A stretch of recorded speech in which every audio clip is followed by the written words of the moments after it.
Yo, we're back with another one today.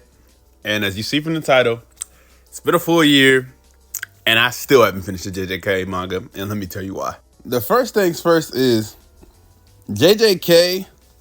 This manga was so elite, but what kept happening to me is after spoilers ahead, they kept leaking so much stuff, like the fans was, and spoiling stuff for me. Like, I would scroll through YouTube, and I'm like, bro, I didn't think out of all places, YouTube would be the one where it was like them community posts is where I would get spoiled from. Then my friend would tag me and post. I'm like, bro, I'm not caught up on this shit. And I'm like, bro, because I like to let my chapters stack over time when I'm reading a manga that I'm really invested to. So I sat there and was just waiting. I had stopped, I think, it was a bit after Gojo had came back. And, bro, they kept spoiling shit for me. And it kept, like, I hate when I get spoiled because it kind of ruins it for me. So I try not to, I be trying not to remember what happened. But they literally spoiled the Gojo death. And I was like, bro, I gotta go ahead and read this, bro. What made it worse for me was the way Gojo died, though. I was reading, I'm like, okay, this fight is so fucking amazing. I'm like, oh yeah, this is some peak shit right here. Because the Calling Games arc is my favorite arc. I can't wait till that shit get animated. But what ruined it for me was, like, in one chapter, Gojo was beating Sukuna's ass. And the next moment, he's just dead. And I'm like, I was so confused. I was like, what the fuck is he doing in there? I was so upset, bro, because I'm like, bro, no, I don't understand what's going on. Like, it confused me. And, like, my boy Gojo said, man, I didn't give Sukuna my all, some shit like that. And I was like, what the fuck happened? Because from all I know, ever since I started reading this manga back in, like, 2020, Gojo has always been that guy, and I know it was going to be a hard way to kill him off, because I knew he was going to die, but the way they did it was actually really bad. It felt kind of rushed to me, though.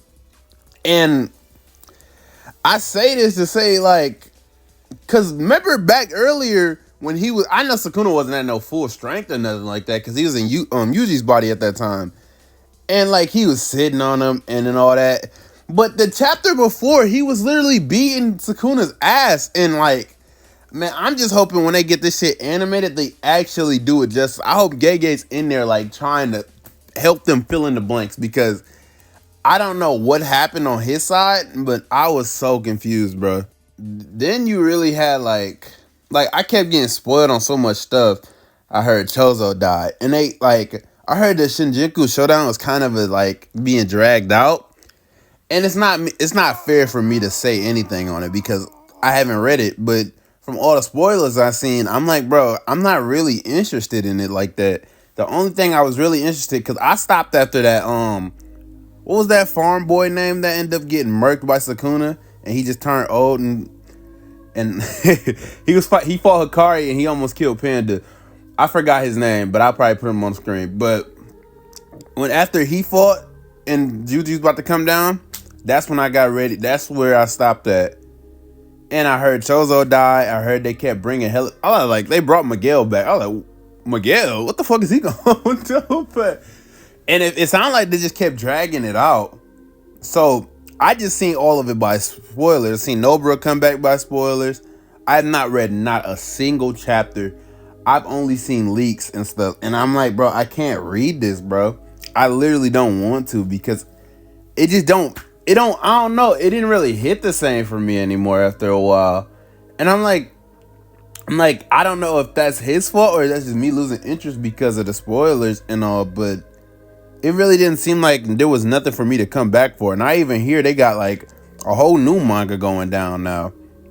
And I'm like, I don't even know if I want to read that shit either. But I mean, like, I might see what's going on with some of the other characters. But I was like, man, I kind of wanted a prequel to see what Kenjaku was doing or see what Sukuna was doing. Like, we got to see their eras, but I guess not. I think overall, to me, that JJK was going to go down as one of my favorite mangas And don't get me wrong, that first, from the beginning all the way up until the showdown with Sukuna, I have to read the other part. I can't even see it and act like I can't, but I don't think I will, bro.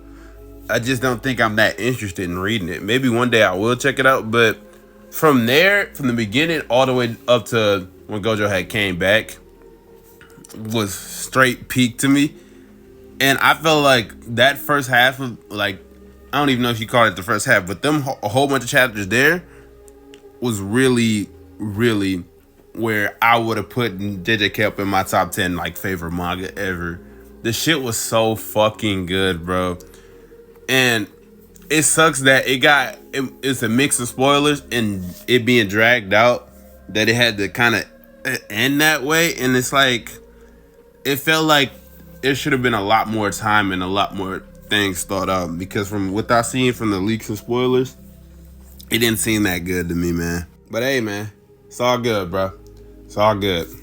Somebody else, like, you could have probably liked it. To me, it just wasn't my cup of tea, I ain't gonna lie. But man, they had me too, bro. They had me hooked, bro. That shit is so crazy.